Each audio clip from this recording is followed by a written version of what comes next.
சரி, 5வது விஷயம் என்னென்னா மனநிலை. ஒரு மனிதனுடைய மனநிலை என்பது மிக முக்கியம். விருப்பு வெறுப்பு இல்லாத மன சமநிலை வேண்டும்.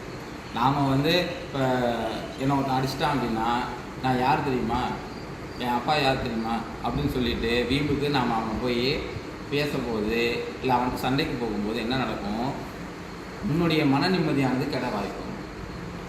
என்ன தான் இருந்தாலும் அவன் உண்மையிலேயே நம்மளை அவன் மேலே தப்பு இருக்குது, நம்ம மேலே தப்பு இருக்குதுன்னா அது நமக்கு ஒன்றும் காட்டாது.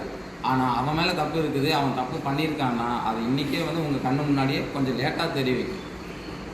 பட்டு இவன் இப்படி பண்ணுறான்னு சொல்லிவிட்டு நீங்கள் எந்த ஒரு சந்தோஷமாக இருந்தாலும் ரொம்ப அதிகமாக சந்தோஷப்படுறது, ரொம்ப ஒரு துக்கமாக இருந்தால் ரொம்ப ஃபீல் பண்ணுறது, இது எதுவுமே நிரந்தரம் கிடையாது. இப்போ என்ன சமநிலை இருக்கணும்னா, இப்போ உலகம் இந்த ஆத்மாவாக வந்திருக்கிறோம், இங்கே கொஞ்ச நாள் தான் இருக்க போகிறோம். இந்த வாழ்க்கையை நாம் உதவி செஞ்சு அதை புண்ணியத்தை சம்பாதிக்க தான் முடியணும். நம்ம இந்த விருப்பு வெறுப்பு இல்லாத ஒரு மன சமநிலை இருந்தால் தான் முடியும். இன்றைக்கி பணம் வருது அப்படின்ட்டு ரொம்ப சந்தோஷப்பட வேண்டாம். அதே மாதிரி பணம் லாஸ் ஆகிடுச்சுன்னு சொல்லிட்டு வருத்தமும் பட வேண்டாம். இதையெல்லாம் வாழ்க்கையின் ஒரு பகுதின்னு சொல்லி இதை கடந்து தான் போகணும். சரிங்களா? சரி, இப்போ மன சமநிலைங்கிறது அவசியம், அதையும் புரிஞ்சுக்கணும். இந்த 5 விஷயம் இருந்தால் தான் உங்கள் வாழ்க்கை முறையை, இந்த வாழ்க்கை முறையை நாம் தவறு செஞ்சிட்ருக்குறோம். இதை நீங்கள் மாற்றிக்கிட்டிங்கன்னா தான் எந்த ஒரு நோயாக இருந்தாலும் உங்களுக்கு குணமாகும். சரி.